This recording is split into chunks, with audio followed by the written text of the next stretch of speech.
யாவரும் தலைகளை தாழ்த்தி தேவனை நோக்கி பார்க்கலாம். வானத்துக்கும் பூமிக்கும் ஆண்டவராய் இருக்கிற எங்க நல்ல கர்த்தாவே, ஆண்டவரே, எங்களுடைய இருதயத்தினுடைய எண்ணங்களை, சிந்தனைகளை எல்லாவற்றையும் அறிந்த தேவன், ஆண்டவர் இன்றைய நாளிலே உமது வார்த்தைகளை குறித்து தாகமுடையவர்களாக ஆண்டவர் உமது வார்த்தைகளை கேட்டு ஆண்டவர் உம்மிடத்திலிருந்து இந்த ஜீவனுள்ள வார்த்தைகள் மூலமாக நாங்கள் உணர்வடைந்து கீழ்ப்படுகிற பிள்ளைகளாக இருப்பதற்கு தேவன் உதவி செய்யணுமா ஜெபிக்கிறோம். இதை பார்க்கிற, இதை கேட்கிற ஒவ்வொருவருக்கும் தேவ ஆவியானவர் உதவி செய்து பேசுகிற என்னோடும் கேட்கிற உங்களது பிள்ளைகளோடும் இருந்து தேவன் இரக்கம் பாராட்ட வேண்டுமாய் சர்வ வல்லமையும் மிகுந்த கிருபையும் உள்ள இயேசு கிறிஸ்துவின் ஜெபிக்கிறோம் நல்ல பிதாவே. 1 பேதுரு 4ஆம் அதிகாரம் வசனங்கள் 12 முதல் 16 வரைக்கும் வாசிக்கலாம். 1 பேதுரு 4ஆம் அதிகாரம் வசனங்கள் 12 முதல் 16 வரைக்கும் யாராவது ஒருவர் சத்தத்தை உயர்த்தி வாசிக்கலாம். இல்லைன்னா நானே வாசிக்கிறேன். நான் வாசிக்கிறேன், நீங்க வேணா கவனிங்க. 1 பேதுரு 4 வசனங்கள் 12 முதல் 16 வரை. பிரியமானவர்களே, உங்களை சோதிக்கும்படி உங்கள் நடுவில் பற்றி எரிகிற அக்னியை குறித்து ஏதோ புதுமை என்று திகையாமல் கிறிஸ்துவின் மகிமை வெளிப்படும் போது நீங்கள் களி கூர்ந்து மகிழும்படியாக அவருடைய பாடுகளுக்கு நீங்கள் பங்காளிகளானதால் சந்தோஷப்படுங்கள். நீங்கள் கிறிஸ்துவின் நாமத்தின் நிமித்தம் நிந்திக்கப்பட்டால் பாக்கியவான்கள். ஏனென்றால் தேவனுடைய ஆவியாகிய மகிமையுள்ள ஆவியானவர் உங்கள் மேல் தங்கி இருக்கிறார். அவர்களாலே தூசிக்கப்படுகிறார், உங்களாலே மகிமைப்படுகிறார். ஆதலால் உங்களில் ஒருவனும் கொலை பாதகனாயாவது, திருடனாயாவது, பொல்லாங்கு செய்தவனாயாவது, அந்நிய காரியங்களில் தலையிட்டு கொண்டவனாயாவது பாடுபடுகிறவனாய் இருக்கக்கூடாது. ஒருவன் கிறிஸ்தவனாய் இருப்பதனால் பாடுபட்டால் வெட்கப்படாமல் இருந்து அதன் நிமித்தம் தேவனை மகிமைப்படுத்த கடவன். ஆமென்.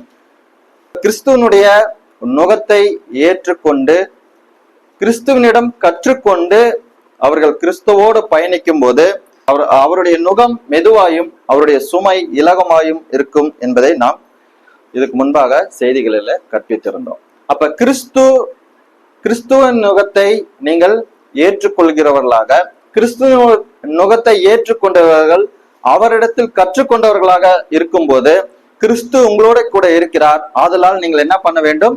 பயப்படாமல் அவருடனே பயணிக்கிறவர்களாக இருக்க வேண்டும் என்பதை கடைசி செய்தியாக பார்த்திருந்தோம். இன்றைக்கு நாம் பார்க்கக்கூடிய தலைப்பு என்னன்னு பார்த்தீங்கன்னா, கிறிஸ்துவின் பாடுகளுக்கு நீங்கள் பங்காளிகள் ஆனதால் சந்தோஷப்படுங்கள்.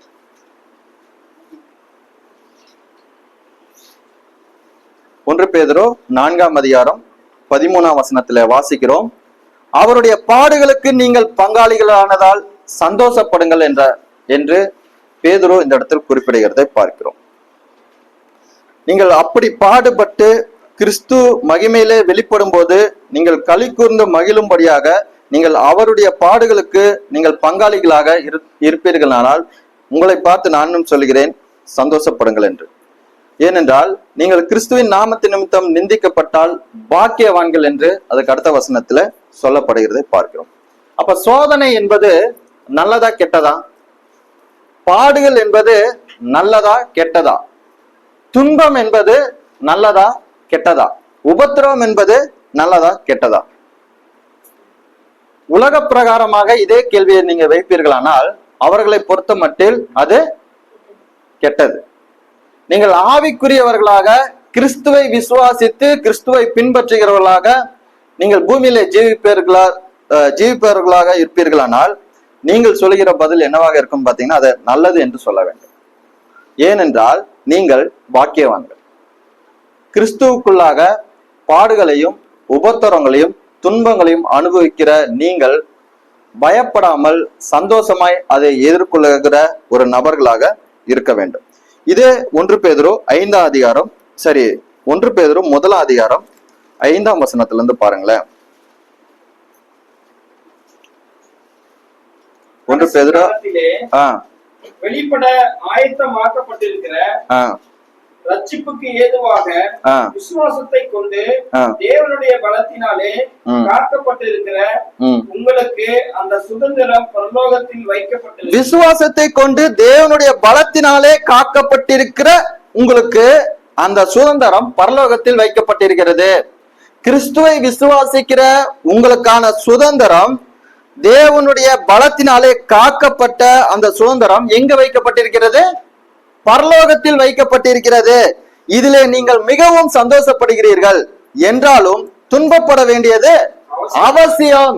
நீங்கள் கிறிஸ்துவோடு கூட அவருடைய நுகத்தை ஏற்றுக்கொண்டு அவரோட கூட பயணிக்கிறவர்களாய் இருப்பீர்களானால் உங்களுக்கான சுதந்திரம் பரலோகத்தில் இருக்கிறது.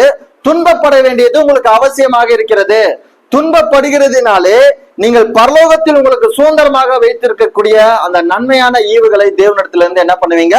பெற்றுக்கொள்கிறீர்கள். 7ஆம் வசனம் வாசிங்களே. அழிந்து போகிற பொன் அக்கினியினாலே சோதிக்கப்படும். அழிந்து போகிற பொன் அக்கினியினாலே சோதிக்கப்படும். கரெக்டுங்களா? இப்ப பொண்ணுன்னா என்ன? தங்கம் அல்லது கோல்டுன்னு சொல்றோம். மண்ணில இருந்து எடுக்கிறாங்க. அதுக்குன்னு சில ப்ராசஸ் இருக்கு, சில சுத்திகரிப்புகள் இருக்கு. அதுக்கப்புறம் அதை அதுல இருந்து தனியாக பிரித்து எடுத்து அதுக்கு ஒரு விலையை நிர்ணயம் செய்து அதை தான் என்ன பண்றாங்க? விற்பனை செய்யறாங்க.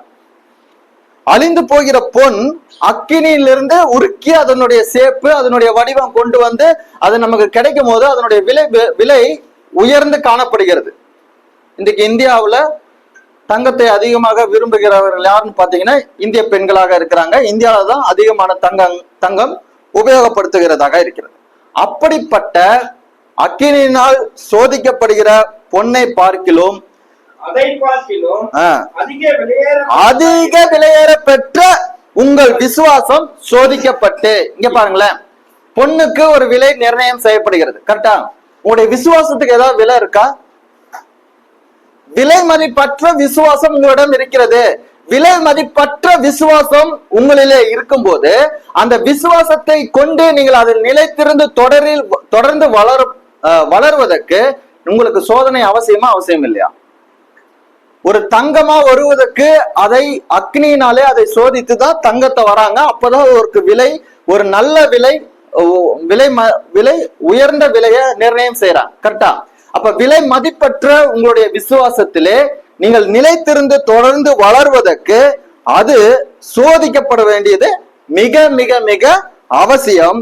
இயேசு கிறிஸ்து வெளிப்படும் போது உங்களுக்கு புகழ்ச்சியும் கனமும் மகியும் உண்டாவதற்கு உங்களுடைய விசுவாசம் சோதிக்கப்படணும். இப்ப எத்தனை பேரு நீங்கள் விசுவாசிகளாக இருக்கிறீர்கள்? விசுவாசிகளாக இருக்கிற உங்களுக்கு சோதனைகள் இருக்கிறதா? இப்ப சோதனை நல்லதுன்னு சொன்னீங்க, ஆனா உலகம் சோதனைய கெட்டது என்று சொல்லும். நல்லது என்று சொன்ன உங்களை பார்த்து நான் கேட்கிறேன், இந்த சோதனையில இருக்கிறீர்களா? தேவன் விலையேற பெற்ற விசுவாசத்தை உங்களுக்கு தந்திருக்கிறாரா? எனக்கு விசுவாசம் இருக்கு, சோதனை இல்லைனாலும் பிரச்சனை. சோதனையில தான் நான் இருக்கிறேன், எனக்கு விசுவாசம் இல்லைனாலும் பிரச்சனை தான். சரியா? ஒருவேளை நீங்கள் சோதனை இருக்கிறது அப்படி என்று சொல்வீர்களானால் உங்களுக்கான சுதந்திரம் பரலோகத்தில் வைக்கப்பட்டிருக்கிறது. தேவ பலத்தினாலே நீங்கள் காக்கப்பட்டிருக்கிறீர்கள். கொஞ்ச காலம் இந்த சோதனையில நீங்கள் அகப்பட்டாலும் விலையேற பெற்ற விசுவாசத்தினாலே நீங்கள் சோதனையிலிருந்து வெற்றி பெறுவீர்கள். அப்ப வெற்றி நிச்சயம் என்பதை அறிந்த நீங்க எப்படி சந்தோஷப்படாம பயணிக்க முடியும்? எப்படி துக்கத்தோட பயணிக்க முடியும்? எப்படி வேதனையோட பயணிக்க முடியும்? வெற்றி உங்களுக்கு இருக்கு. ஏன்? தேவனுடைய வார்த்தை உங்களோட கூட இருக்கிறது. விலையேற பெற்ற விசுவாசம் உங்களோட கூட இருக்கிறது. தேவ ஆவியானவர் உங்களோட கூட இருக்கிறார். அவர் உங்களை பாதுகாத்து உங்களை வழி நடத்தி உங்களை காத்து கொண்டிருக்கிறார். அப்படி இருக்கும்போது நீங்கள் நித்தியத்திலே தேவனுடைய வீட்டிலே தேவனுடைய நகரத்திலே நீங்கள் போய் சேர போகிறீர்கள். அப்ப வெற்றி பெறக்கூடிய நீங்கள் உலக பிரகாரமாக உலகத்திலே நீங்கள் இருக்கும் போது நீங்கள் சோதனையை சந்தோஷமாக எதிர்கொள்வீர்களா, இல்ல சோதனையை துக்கத்தோட எதிர்கொள்வீங்களா? இப்ப சோதனைகளை பொறுத்த மட்டில 2 விதமான சோதனைகள் இருக்கு. ஒன்று, கீழ்ப்படியாமையினாலே, பாவத்தினாலே, நீங்கள் அவிசுவாசத்தினாலே, தேவனற்று இருப்பதனாலே, மாம்ச இச்சைகளினாலே, சுய இச்சைகளினாலே வருவது. இது ஒரு விதமான சோதனை. அவர்களாக தேவனுடைய கோபத்துக்கு பாத்திரமாக அவர்கள் இருப்பதினாலே, ஆதாமுடைய பாவத்துக்கு உட்பட்டவர்களாக இருப்பதினாலே தேவனுடைய வார்த்தையை அறிந்து கொண்டு கீழ்ப்படியாமல் வாழ்வதனாலே, அவர்களுடைய மாம்ச இச்சைகளுக்கும் சுய இச்சைகளுக்கும் இடமளிப்பதனாலே உலக பிரகாரமான சோதனைக்கு உட்படுத்தப்படக்கூடியவர்கள் என்ன பண்றாங்க இருக்கிறார்கள். அந்த சோதனை என்ன பண்ணுன்னு பாத்தீங்கன்னா, அவர்கள் சோதனையில இழுக்கப்பட்டு சிக்குண்டு அவர்கள் அது பின்பாக அந்த இச்சை கர்ப்பம் தரித்து பாவத்தை பிறப்பித்து பாவம் பூரணமாகும் போது அவர்கள் மரணத்தை பிறப்பித்து விடும். உலக பிரகாரமான சோதனை எதை கொண்டு வரும்? மரணத்தை கொண்டு வரும். ஆனால் இன்னொரு விதமான சோதனை இருக்கு. இது கீழ்ப்படியாமையினாலே வரக்கூடியது. உலக பிரகாரமானது. கீழ்ப்படிதலினாலே தேவனிடத்திலிருந்து வரக்கூடிய சோதனை இருக்கிறது. அந்த சோதனை நீங்கள் நீதியினாலே, விசுவாசத்தினாலே, ஆவியினாலே தேவனிடத்திலிருந்து வருகிற சோதனையை நீங்கள் மேற்கொள்ளும் போது அது உங்களை நித்திய ஜீவனுக்கு நேராக வழிநடத்தும். ஜீவனை பெற்றவர்களாக நீங்கள் உலகத்துல நடக்கக்கூடியவங்களாக இருப்பீங்க. அப்ப 2 விதமான சோதனைகள் இருக்கு. நீங்கள் எந்த சோதனை இருக்குன்னு சொன்னீங்கன்னா, உலக பிரகாரமான சோதனைக்குள்ளாக இருக்கிறீர்களா, இல்ல தேவனை விசுவாசிப்பதனாலே தேவனிடத்திலிருந்து வரக்கூடிய சோதனைகளை இருக்கீங்களா? யாக்கோபு 1 அதிகாரம் 12ஆம் வசனம். யாக்கோபு 1 அதிகாரம் 12ஆம் வசனம். சோதனையை சகிக்கிற மனுஷன் பாக்கியவான். சோதனையை சகிக்கிற மனுஷன். அப்ப சோதனை நல்லது. சோதனையை நீங்கள் சகித்தால் நீங்கள் என்னவாக இருக்கிறீர்கள்? பாக்கியவான்களாக இருக்கிறீர்கள். அவன் உத்தமன் என்று விளங்கின பின்பு கர்த்தர் தம்மிடத்தில் அன்பு கூறுகளுக்கு வாக்குத்தத்தம் பண்ணின ஜீவ கிரீடத்தை பெறுவான். நீங்கள் அவிசுவாசத்தினாலே, கீழ்ப்படியாமையினாலே, சுய இச்சைகளுக்கு இடம் அளித்து உலக பிரகாரமான சோதனைகளுக்கு உட்படுத்தப்பட்டீர்களானால் அது அந்த இச்சை கர்ப்பந்திரித்து பாவத்தை பிறப்பித்து பாவம் பூர்ணமாகி மரணத்தை பிறப்பித்து விடும். ஆனால் நீங்கள் தேவனுடைய வார்த்தைகளுக்கு கீழ்ப்படிவதனாலே, உங்களுடைய விசுவாசத்தினாலே, தேவனுடைய நீதியினாலே நீங்கள் ஆவிக்குரியவர்களாக இருந்த தேவனிடத்திலிருந்து வருகிற சோதனையை நீங்கள் மேற்கொள்வர்களாக இருப்பீர்களானால் அந்த சோதனையை சகிக்கிற மனுஷன் பாக்கியவான், அவன் உத்தமன் என்று விளங்கின பின்பு. அப்ப சோதனை உங்களை உத்தமர்களாக இருக்கிறீர்களா இல்லையா என்பதை தெரியப்படுத்தும். இங்க எல்லாருமே படிக்கக்கூடியவர்கள் தான், கரெக்டுங்களா? இப்ப ஒவ்வொரு வகுப்புலையும் அந்த வகுப்பு முடியும் போது டெஸ்ட் இருக்கா? டெஸ்ட்ல பாஸ் பண்ண என்ன பண்றாங்க? அடுத்த வகுப்புக்கு முன்னேறாங்களா இல்லையா? கடைசியில அவங்க நல்ல ஒரு டாக்டரேட் படிப்பு, நல்ல சிறந்த ஒரு படிப்பை அவங்க முடிக்கிறதுக்கு சின்ன இதுல இருந்தே ஒவ்வொரு டெஸ்டாக பாஸ் பண்ணிட்டே வராங்க. அப்போ ஒரு சிறந்த ஒரு படிப்பை கடைசியில அவங்க என்ன பண்றாங்க? முடிக்கிறாங்க. அப்ப டெஸ்ட் நல்லதா கெட்டதா? அவங்க படிச்சிருக்கிறாங்களா படிக்கலையான்னு தெரியுமா தெரியாதா? அவங்களுடைய வாழ்க்கையினுடைய உயர்வுக்கு அந்த இது உதவி செய்யக்கூடியதா இருக்கிறதா இல்லையா? அதே போல நீங்கள் விசுவாசம் உடையவர்களாக தேவனை விசுவாசிப்பதனாலே நீங்கள் ஆவியினாலே பிறந்திருப்பீர்களானால் உங்களுக்கு சோதனைகள் வரும். சோதனைகளை பாஸ் ஆனீங்கன்னா நீங்க வளர்றீங்கன்னு அர்த்தம். சோதனைகளை சகித்தீங்கன்னா நீங்க பாக்கியவான்கள் அர்த்தம். அந்த சோதனை தேவனிடத்திலிருந்து வரணும். ஒருவேளை கணவன் ரட்சிக்கப்பட்டிருந்தா மனைவி மூலமா வரலாம், மனைவி ரட்சிக்கப்பட்டிருந்தா கணவன் மூலமாக வரலாம், கணவனும் மனைவியும் ரட்சிக்கப்பட்டிருந்தா பிள்ளைகள் மூலம் வரலாம், பிள்ளைகள் ரட்சிக்கப்பட்டிருந்தா பெற்றோர்கள் மூலமா வரலாம். ஆனா சோதனைகளை நீங்கள் சகித்து பாக்கியவான்களாக இருக்கிறீங்களா, இல்ல சோதனைகளை சோர்ந்து போயிட்டு பலனற்றவர்களா இருக்கீங்களா? தேவன் உங்களோட கூட இருக்கும் போது தேவன் உங்களை காக்கிறவரா இருக்கிறாருங்க. தேவனால் வந்த சோதனையா இருந்தா தேவன் உங்களை பாதுகாக்கிறார். தேவன் வாக்குத்தத்தம் பண்ணின ஜீவ கிரீடத்தை பெறுவதற்காக நீங்கள் ஓடிக்கொண்டிருக்கிறீர்கள். நீங்கள் ஜீவ கிரீடத்தை தேவனிடத்திலிருந்து பெற்றுக்கொள்வதற்கு சோதனை நல்லது. சோதனை நீங்கள் சகித்து பாக்கியவான்களாக உலகத்திலே ஜீவிக்கிறவர்களாக இருக்க வேண்டும். அப்ப உங்களுக்கான சோதனை உலக பிரகாரமான சோதனைக்குள்ள நீங்கள் வழிநடத்தப்படுகிறீர்களா, இல்ல தேவனாலே தருகிற சோதனையில நீங்க வழிநடத்தப்பட்டு கொண்டிருக்கிறீங்களா? தேவனால் தரப்படுகிற சோதனையா இருந்தா போக போக கொஞ்சம் கடினமா தான் இருக்கும். கரெக்டா? 1ஆம் கிளாஸ்ல வச்ச எக்ஸாம் 10th வச்சா நீங்க என்ன நினைப்பீங்க? என்னடா அதே எக்ஸாமு அதே கேள்வி, இவங்களுக்கு ஏதாவது தெரியுமா தெரியாதா, இது ஸ்கூல் தானா யோசிப்போமா யோசிக்க மாட்டோம். அதே போல உங்களுக்கு சின்ன சோதனை வரும்போது நீங்க பாஸ் ஆனீங்கன்னா அதுக்கப்புறம் என்ன சோதனை வரும்? அதை விட பெரிய சோதனை தான் வரும். பெரிய சோதனையில பாஸ் ஆனீங்கன்னா எப்ப சந்தோஷம், எப்படியோ இதை பாஸ் ஆயிட்டேன்னு முடிச்சிருவீங்களா? அதுக்கடுத்து அதை விட பெரிய சோதனை வரும். பாஸ் ஆனீங்கன்னா ஜீவ கிரீடத்தை ஆண்டவர் இடத்துல இருந்து பெற்றுக்கொள்ள போறீங்க. உங்களுக்கான சுதந்திரம் பரலோகத்தில் இருக்கிறது. எவ்வளவு பேர் அந்த சோதனையை சகித்து பாஸ் ஆகிறீங்க, எவ்வளவு பேர் ஃபெயில் ஆகுறீங்க? ஃபெயில் ஆனீங்கன்னா பாஸ் ஆன பரிசுத்தவான்கள் நமக்கு வேதாந்தத்துல இருக்கிறாங்க. ஆபிரகாமுக்கு சோதனை வந்துச்சா? யோபுக்கு சோதனை வந்துச்சா? தானியலுக்கு சோதனை வந்துச்சா? வந்துச்சா வரலையா? அப்ப சோதனையை அவர்கள் சகித்து பாக்கியவான்களாக ஜீவ கிரீடத்தை பெறும் சாட்சிகளாக நம்மளுடைய வேதாந்தத்தில் இருக்கிறாங்கங்க.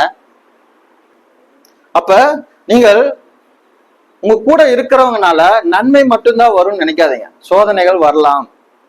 ஆண்டவர் உங்களோட கூட இருக்கிறவங்களை வைத்து என்ன பண்ணலாம்? உங்களை சோதிக்கலாம். ஆபிரகாமை யாரை கொண்டு சோதித்தாரு? அவருடைய பிள்ளையே பலியாக கொடுக்க சொன்னாருங்க. ஆபிரகாமுக்கு தெரியும் ஈசாக்கு மரித்தாலும் தேவன் அவனை உயிரோட கூட எழுப்ப வல்லவர்னு தெரியும். நீங்கள் விசுவாசிகளாக இருப்பீர்களானால் நீங்கள் உலகத்தார் அல்ல. உங்களுக்கு தந்த அனைத்தும் நீங்கள் தேவனிடத்திலிருந்து பெற்றிருக்கிறீர்கள். தேவனிடத்திலிருந்து பெற்றிருப்பதனாலே எதையும் இழக்க தயாராக இருப்பீங்க. எதை இழந்தாலும் கிறிஸ்துவனுடைய அன்பை விட்டு உங்களை பிரிக்க முடியுமா? எந்த சோதனைக்குள்ளாக போனாலும் விசுவாசத்திலிருந்து நீங்கள் வழிவிலக முடியுமா? உண்மையான விசுவாசத்தை, உண்மையான ரட்சிப்பை நீங்கள் ஆண்டவரிடத்திலிருந்து பெற்று அவருடைய ஆவியினாலே வழிநடத்தப்படுகிறவர்களாக இருப்பீர்களானால் நீங்கள் சோதனையை விரும்புவீர்கள், சோதனையை சகிப்பீர்கள், நீங்கள் பாக்கியவான்களாக இருப்பீர்கள். இயேசு கிறிஸ்துவும் அதே வார்த்தைகளை சொல்லுகிறதை பார்க்கிறோம். மத்தேயு 5 அதிகாரம் வசனங்கள் 10-12 வரைக்கும் பாருங்களேன். மத்தேயு 5 அதிகாரம் வசனங்கள் 10-12 வரைக்கும் வாசி. நீதி நிமித்தம் துன்பப்படுகிறவர்கள் பாக்கியவான்கள். நீதி நிமித்தம் துன்பப்படுகிறவர்கள் பாக்கியவான்கள். நீங்கள் நீதியாக ஜீவிப்பதினாலே உங்களுக்கு உலக பிரகாரமான மாம்ச இச்சைகளிலிருந்து, உலகத்தின் அதிபதியாக இருக்கிற பிசாசினிலிருந்து உங்களுக்கு சோதனைகள் வரும். நீங்கள் உலகத்தார் அல்ல. அப்ப உலகத்திலிருந்து பிரச்சனை வரும். கரெக்டுங்களா? அப்ப நீங்கள் தேவனுடையவர்கள். அப்ப தேவனுக்கு எதிராளியா இருக்கிற பிசாசுல இருந்து உங்களுக்கு பிரச்சனை வரும். கரெக்டா? சரியா தப்பா நான் சொல்றது?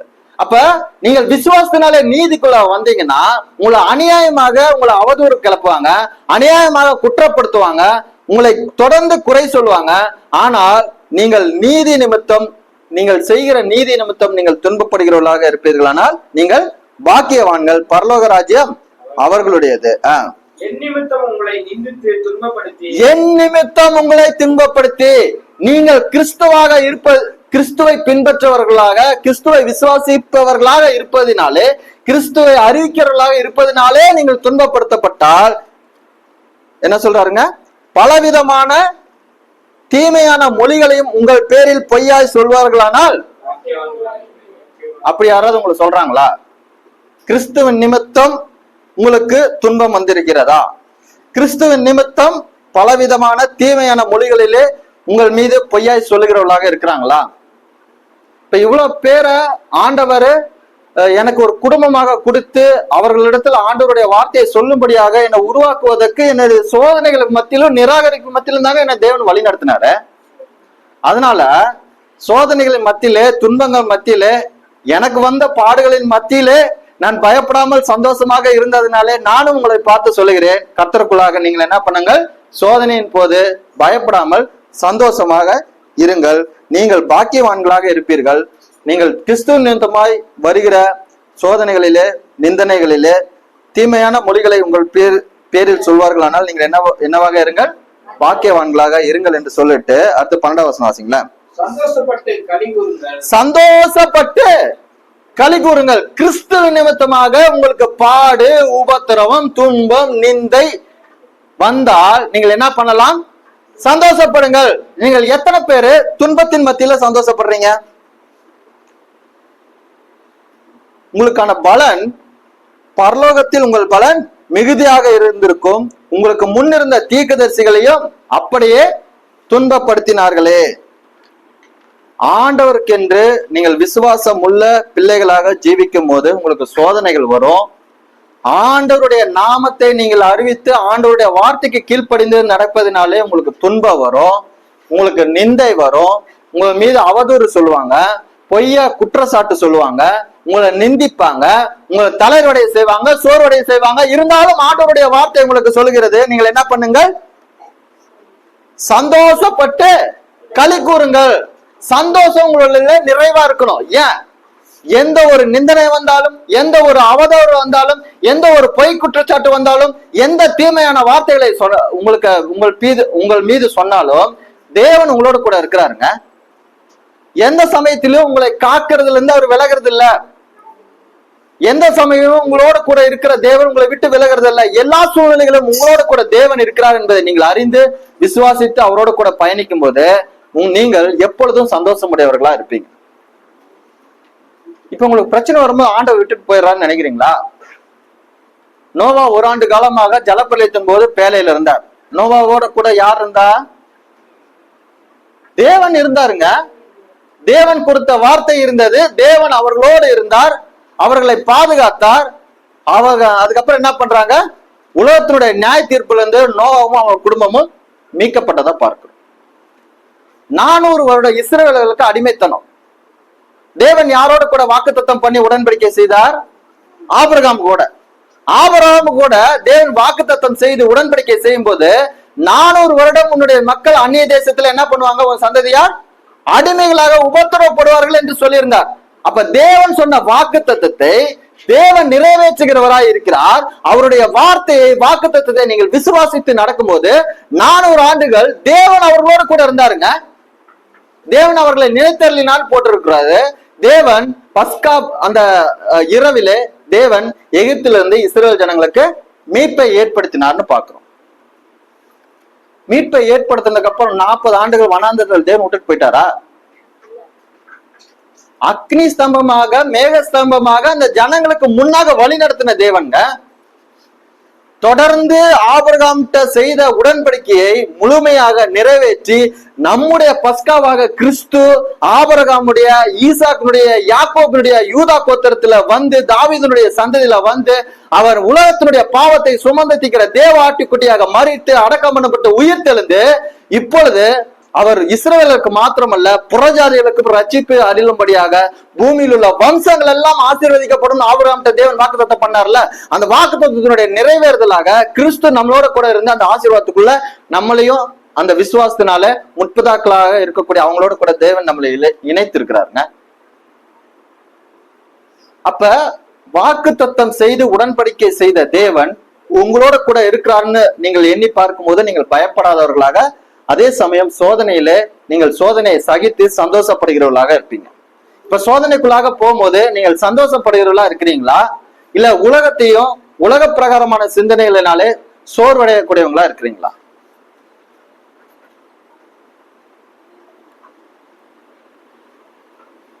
ஒன்று பேதுரு 1 அதிகாரம் வசனங்கள் 13-16 வரைக்கும் பாருங்களேன்.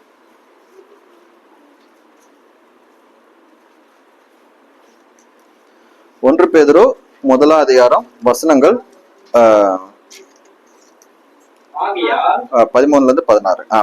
ஆகையால் நீங்கள் உங்கள் மனதின் அறையை கட்டிக்கொண்டு தெரிந்த புத்தியுள்ளவர்களாய் இருந்து இயேசு கிறிஸ்து வெளிப்படும் போது உங்கள் மனதின் அறையை கட்டிக்கொண்டு தெளிந்த புத்தியுள்ளவர்களாய் இருந்து இயேசு கிறிஸ்து வெளிப்படும் போது உங்களுக்கு அளிக்கப்படும் கிருபையின் மேல் பூரண நம்பிக்கையுள்ளவர்களா இருங்கள். 400 வருடம் இஸ்ரவேல் ஜனங்கள் தங்களுக்கு மீட்ப வரும்னு எதிர்பார்த்திருப்பாங்களா? இருக்க மாட்டாங்களா? நோவாவோட கூட தேவன் உடன்படிக்கை செய்வேன் என்று சொல்லியிருந்ததை எதிர்பார்த்து நோவா பேழையில தேவனோட கூட பயணித்திருப்பாரா? பயணித்திருக்க மாட்டாரா? கானானை நான் சுதந்திரமாக கொடுப்பேன் என்ற வார்த்தையினால 40 ஆண்டு அவங்க வனாந்தர பிரயாணத்துல தேவனை எதிர்பார்த்து தேவனுடைய வார்த்தைகள் மீது நம்பிக்கையுடையவர்களா இருந்து பயணித்திருப்பாங்களா? பயணித்திருக்க மாட்டாங்களா? யாரெல்லாம் விசுவாசித்தார்களோ அவங்கள பாதுகாக்கப்பட்டாங்க, தேவனுடைய வாக்குத்தத்தத்தை அவங்க பெற்றுக்கொண்டாங்க.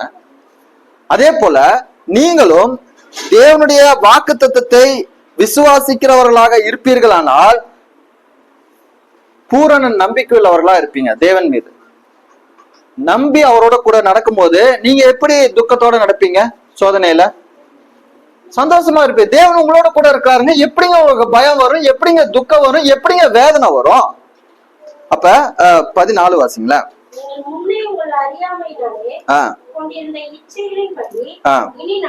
முன்னே நீங்கள் முன்னே உங்கள் அறியாமையினாலே கொண்டிருந்த இச்சைகளின்படி இனி நடவாமல் கீழ்ப்படுகிற பிள்ளைகளாயிருந்து உங்களை அழைத்தவர் பரிசுத்தராய் இருக்கிறது போல நீங்களும் உங்கள் நடக்கைகள் எல்லாவற்றிலேயும் பரிசுத்தமாயிருங்கள்.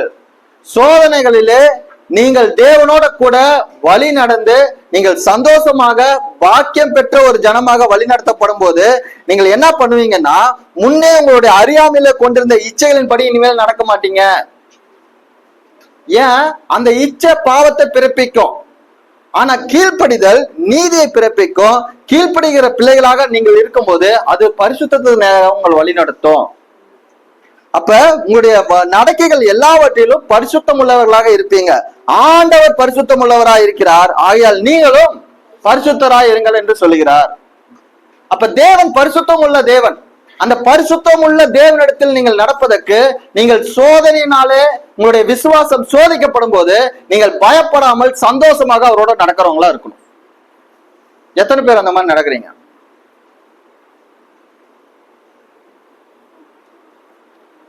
இல்ல சோதனைகள் வரும்போது பயம் வந்துருதா? அப்படி பயம் வர்றதுனாலதான் ஆண்டவர் அடிக்கடி சொல்றாரு, பயப்படாதிருங்கள், நான் உங்களோட கூட இருக்கிறேன் அப்படின்னு ஆண்டவர் எதுக்கு சொல்றாருன்னா, நமக்கு பயம் வரும். நம்ம மாம்சத்தில் இருக்கிறனால நமக்கு என்ன இருக்கும்? பயம் இருக்கும். ஆனா ஆவியான தேவன் நம்மளோட கூட இருப்பதனாலே, அவர் தந்த வார்த்தைகள் நம்மளோட கூட இருப்பதனாலே அந்த வார்த்தை உங்களுக்கு அறிவிக்கிறது பயப்படாதிருங்கள் என்று. அப்ப பயப்படாதவர்களாக நீங்கள் அவரோட கூட நடக்கும்போது சோதனைகளை நீங்கள் சந்தோஷமாக எதிர்கொள்வீர்கள். சோதனைகளை நீங்கள் சந்தோஷமாக எதிர்கொள்வீர்களாக இருப்பீர்களானால் நீங்கள் பாக்கியவான்களாக இருப்பீங்க. அது கிறிஸ்துவின் நிமித்தமாக, கிறிஸ்துவை அறிவிக்கிறது நிமித்தமாக வருகிற சோதனையாக இருக்கணும். அது கீழ்ப்படுகிறனால வருகிற சோதனையாக இருக்கணும். அது நீதியினால வரக்கூடிய சோதனையாக இருக்கணும். அது நீங்கள் விசுவாசிகளாக இருப்பதனால வருகிற சோதனையாக இருக்கணும். அவ்விசுவாசத்தினால, அநியாயத்தினால, அநீதியில நடப்பதனால, பாவத்தினால, சுய இச்சைகளினால, மாம்ச இச்சைகளினால வரக்கூடிய சோதனையாக இருக்கக்கூடாது. அது உங்களுடைய மரணத்துக்கு நேராக, நித்திய மரணத்துக்கு நேராக வழி நடத்தும். ஆனால் நீங்கள் நீதியினாலே விசுவாசத்தை கொண்டு தேவனோட கூட வழி நடத்தப்படுகிறவர்களாக இருப்பதனால் அது உங்களை பரிசுத்தப்படுத்தி நித்திய ஜீவனுக்கு நேராக வழி நடத்தும். நீங்கள் பூமியிலே பரலோகத்துக்குரியவர்களாக, பரலோகத்தினுடைய சுதந்திரர்களாக பூமியிலே நீங்கள் ஜீவித்து அவரிடத்திலிருந்து ஜீவ கிரீடத்தை பெற்றுக்கொள்வீங்க. சரிங்களா? இப்ப கிறிஸ்துவ நிமித்தம் அதிக நன்மை செய்து அதிக பாடுபட்ட பவுல் நமக்கு முன்மாதிரியா இருக்கிறாருங்க. அதிக அடிபட்டதுல அவர் தான் நம்பர் 1. அதிக முறை காவல் வைக்கப்பட்டதுலயே அவர் தான் நம்பர் 1. அநேக தரம் மரண அவஸ்தைகளுக்குள்ள போனாரு. அநேக நாச மோசங்களுக்கு உட்பட்டதுல எல்லாத்துலயும் புறஜாதிகளுக்கு அப்போஸ்தலனா இருக்கிற பவுல் தான் நமக்கு முன்னாடியா இருக்கிறாரு. கரெக்டுங்களா? அவரோட கூட நம்மளை ஏதாவது ஒரு விதத்துல ஒப்பிட முடியுமா? அப்ப அப்படிப்பட்ட நச்சாட்சி பெற்ற பரிசுத்தவான்களும் அப்போஸ்தலர்களுக்கும் நமக்கு சாட்சிகளாக இருக்கிறாங்க. அவர்கள் என்ன சொல்றாங்கன்னு பாத்தீங்கன்னா, 2 கொரிந்தியர் 7:4 பவுல் சொல்லுகிறார், எங்களுக்கு உண்டான சகல உபத்திரவத்திலேயும் பரிபூர்ண சந்தோஷமா இருந்தேன் என்று சொல்லுகிறார். உண்மையாவே அந்த பாடுகள், அதிக உபத்திரவங்கள், அநேக அடிகள், அநேக மரண அவதிகள், அநேக நாசமாசங்களுக்கு உள்ளாக போன ஒரு கர்த்தருடைய மனுஷனாக, பரிசுத்தவானாக, அப்போஸ்தலனாக இருக்கக்கூடிய பவுல் சொல்லுகிறார், எங்களுக்கு உண்டான சகல உபத்திரவத்திலேயும் பரிபூர்ண சந்தோஷமா இருக்கிறேன். நீங்கள் பரிபூர்ண நம்பிக்கையுடையவர்களாக, தேவன் மீது நம்பிக்கையுடையவர்களாக இருந்தீர்களானால் அநேக உபத்திரவங்களை நீங்கள் போனாலும் பரிபூர்ண சந்தோஷப்படுவர்களாக இருக்க முடியுங்க. 2 தீமோத்தேயு 3:12 பார்க்கும்போது, கிறிஸ்து இயேசுவுக்குள் நடக்க மனதாயிருக்கிற யாவரும் துன்பப்படுவார்கள் என்று பவுல் தீமோத்தேயு எழுதின நிருபத்துல குறிப்பிடுகிறத பார்க்கிறோம். அப்ப கிறிஸ்துவை விசுவாசிக்கிறதுனால் மாத்திரம் அல்ல, கிறிஸ்துவை விசுவாசித்து அவருடைய பின்பற்ற நினைக்கிற ஒவ்வொருவருக்கும் நீங்கள் மனதில் நினைத்தால் கூட உங்களை என்ன பண்ணுவார்கள்? யாவரும் துன்பப்படுவார்கள் என்று சொல்லப்பட்டிருக்கிறது. அப்ப ரட்சிக்கப்பட்ட இயேசுவை விசுவாசிக்கிற, இயேசுனுடைய நுகத்தை ஏற்றுக்கொண்டு இயேசுவோட கூட பயணிக்கிற, அவருடைய நுகம் மெதுவாயும் அவருடைய சுமை இலகுவாயும் இருக்கிற அந்த நுகத்தோட கூட கிறிஸ்துவோட கூட பயணிக்கிற உங்களை பார்த்து நான் சொல்லுகிறேன், உங்களுக்கு ஒரு ஆவிக்குரிய கூட்டாளி இருந்து அப்படி இருந்து நீங்க பயணிக்கும் போது உங்களுக்கு பாடுகள் வரும், உங்களுக்கு துன்பங்கள் வரும், உங்களுக்கு உபத்திரங்கள் வரும். ஆனா அதன் மத்தியிலும் நீங்கள் தேவன் மீது நம்பிக்கையுடையவர்களாக, தேவனிடத்தில் இருந்து பெறுகிற சந்தோஷம் உடையவர்களாக நீங்க என்ன பண்ண முடியும்? பயணிக்க முடியும். அப்படி நீங்கள் பயணிக்கிறவர்களாக இருப்பீர்களானால் உங்கள் விசுவாசம் ஒரு விலையேற பெற்ற ஒரு விசுவாசம் உங்களிடம் இருப்பதனாலே நீங்கள் அந்த விசுவாசத்திலே நிலைத்திருக்க முடியும். அந்த விசுவாசத்தில் தொடர்ந்து நடக்கக்கூடியவங்களாக இருக்க முடியும். பிலிப்பியர் 4 4-7 வரைக்கும் நம்ம பார்க்கிறோம். வாசிக்கலாங்களா? பிலிப்பியர் 4 4-7 வரை.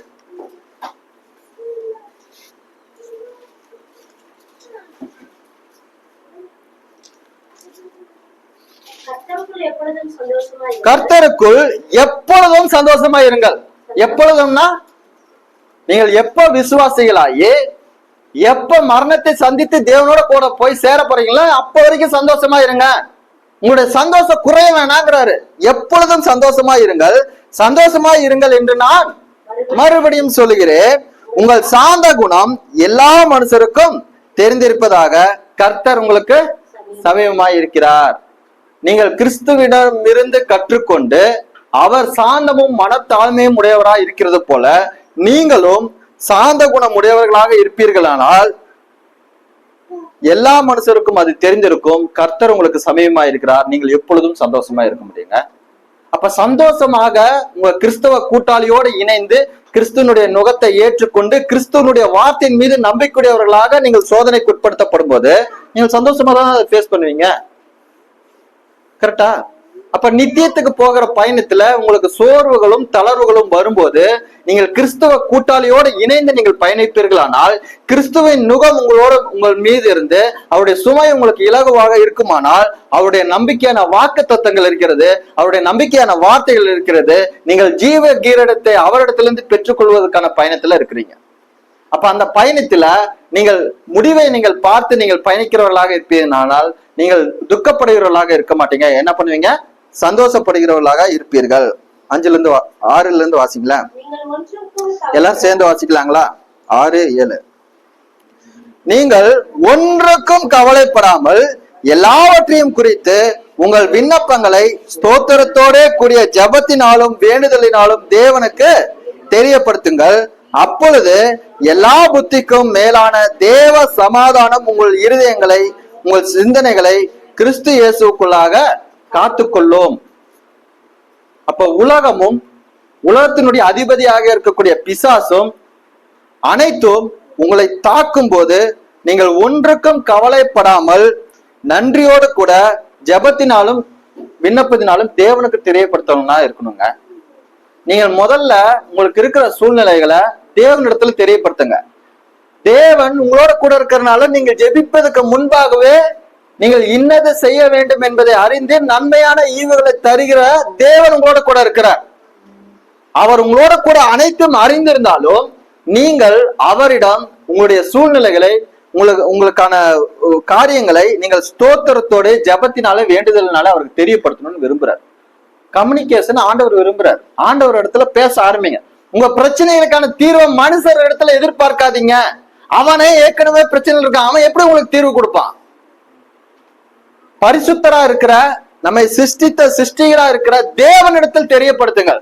தேவன் எல்லாவற்றுக்கும் தீர்வை தரக்கூடியவராக இருக்கிறார். அந்த சமாதானத்தை அவர் தருகிறார், அந்த சந்தோஷத்தை அவர் தருகிறார். அவர் தரும்போது அவரிடத்திலிருந்து பெற்றுக்கொள்வதற்கு உங்களுக்கு இருக்கிற பாரங்களை உங்களுக்கு இருக்கிற கவலைகளை நீங்கள் ஸ்தோத்திரத்தோடு தேவனுக்கு நன்றி செலுத்துகிறவர்களாக ஜெபத்தினாலே விண்ணப்பங்களை செலுத்தக்கூடியவர்களாக இருக்கும். எந்த சமயத்துல நீங்க தேவனுக்கு நன்றி சொல்றீங்க? நீங்க எதிர்பார்த்தது நடந்துருச்சுன்னா நன்றி சொல்றீங்க. திருமணம் ஆகாம இருந்தா திருமணம் ஆயிட்டா நன்றி சொல்றீங்க. பிள்ளைகள் பெற்றெடுக்காம இருந்தீங்கன்னா பெற்றெடுத்துட்டீங்கன்னா நன்றி சொல்றீங்க. வீடு கட்டாம இருந்து வீடு கட்டிட்டீங்கன்னா நன்றி சொல்றீங்க. வாகனம் இல்லாம வாகனம் வாங்கிட்டீங்கன்னா நன்றி சொல்றீங்க. அது கிடைக்காததுக்கு நன்றி சொல்லிருக்கீங்களா? நான் இப்படி கேக்குறேன்னு, உங்க பிள்ளைங்க இருக்கிறாங்க, இங்க எல்லாருமே பெற்றோர்களா இருக்கிறாங்க, பிள்ளைகள் கேட்கறது எல்லாத்தையுமே வாங்கி கொடுத்துருவீங்களா? அப்பவே வாங்கி கொடுத்துருவீங்களா? ஏன் வாங்கி கொடுக்க மாட்டீங்க? அப்ப நீங்க கெட்ட பெற்றோரா? சொல்லுங்க. ஏங்க, உங்க பிள்ளை அவளுக்கு பிடிச்சத கேக்குறா, உங்களால வாங்கி கொடுக்க முடியும், ஏன் வாங்கி கொடுக்க மாட்டீங்க?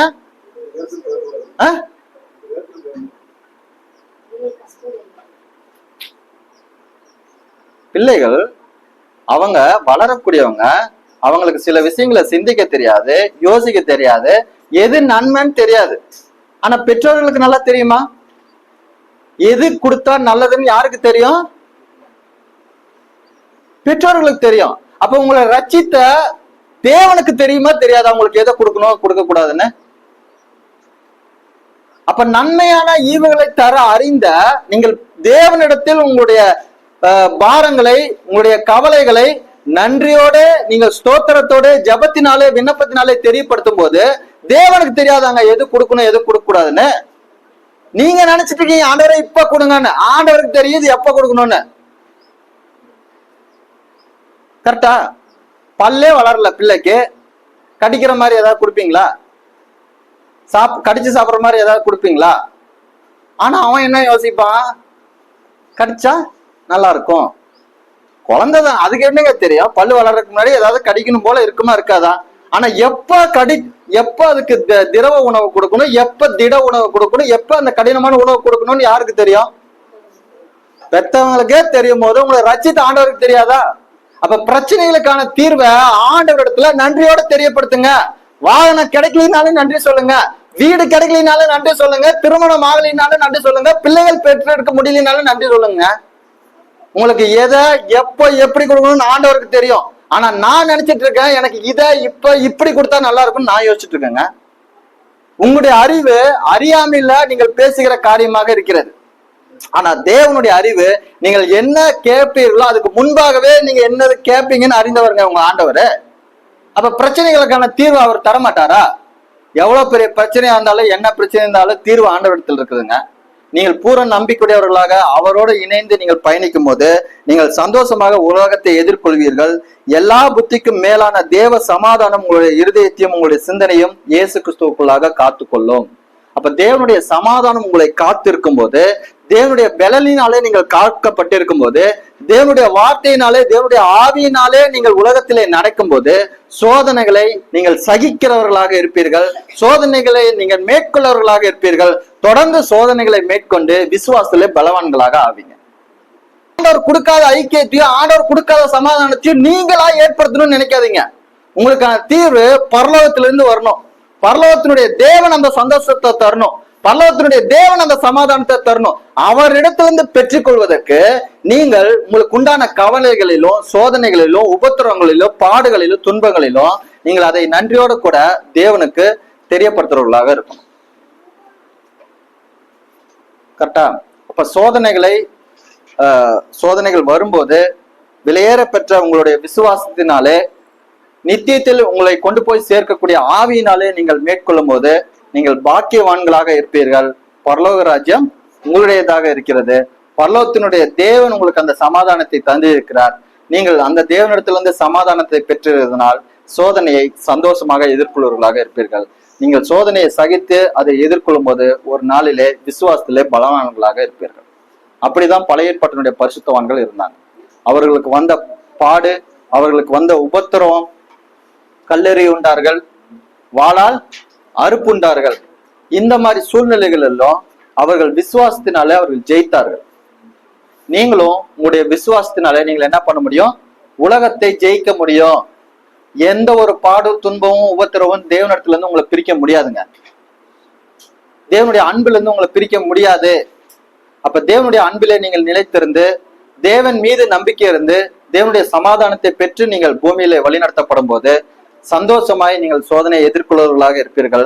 அந்த சந்தோஷம் உங்களுக்கு நிறைவாக இருக்கட்டும். அந்த சந்தோஷம் நித்திய தேவனிடத்திலே, அவருடைய வீட்டிலே உங்களை கொண்டு போய் சேர்க்கக்கூடியதாக இருக்கும். கர்த்தர் தாமே இந்த வார்த்தைகளை உங்களுக்கு ஆசீர்வதித்து தருவாரா. தேங்க்யூ. Praise the Lord. யாவரும் தலைகளை தாழ்த்தி இந்த கேட்ட வார்த்தைகளின் அடிப்படையில தேவன் நமக்கு உதவி செய்யும்படியாக நம்ம ஜெபிக்கலாம்.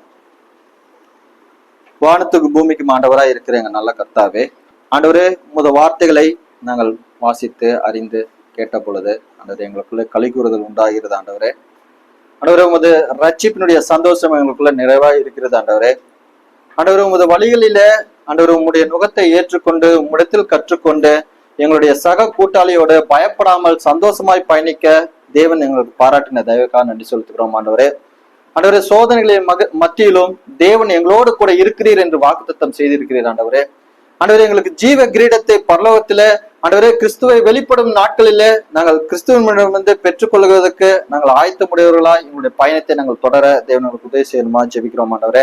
ஆண்டவரே எந்த ஒரு சோதனைகளும், எந்த ஒரு பாடுகளும், எந்த ஒரு உபத்திரங்களும், எந்த ஒரு துன்பமும் எங்களை சோர்வுக்குள் உட்படுத்தி எங்களை தளர்வு அடைய செய்யாமல் எங்களுடைய கவலைகளை நாங்கள் உம்மிடத்திலே தெரிவித்து தேவனுடைய சமாதானத்தை நாங்கள் பெற்றுக்கொள்ள பாத்திரராய் நடக்க தேவனுக்கு உதவி செய்யணுமா ஜெபிக்கிறோம். எங்களுடைய குறைவுகளை, எங்களுடைய எல்லா காரியங்களையும் தேவன் அறிந்தவராய் இருக்கிறீர்.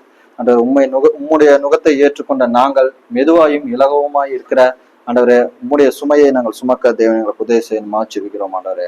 உமது சீசர்களாக தொடர்ந்து நாங்கள் நிலைத்திருந்து மற்றவர்களையும் சீசர்களாக்க தேவன் எங்களை பலப்படுத்தணுமா ஜெபிக்கிறோம்.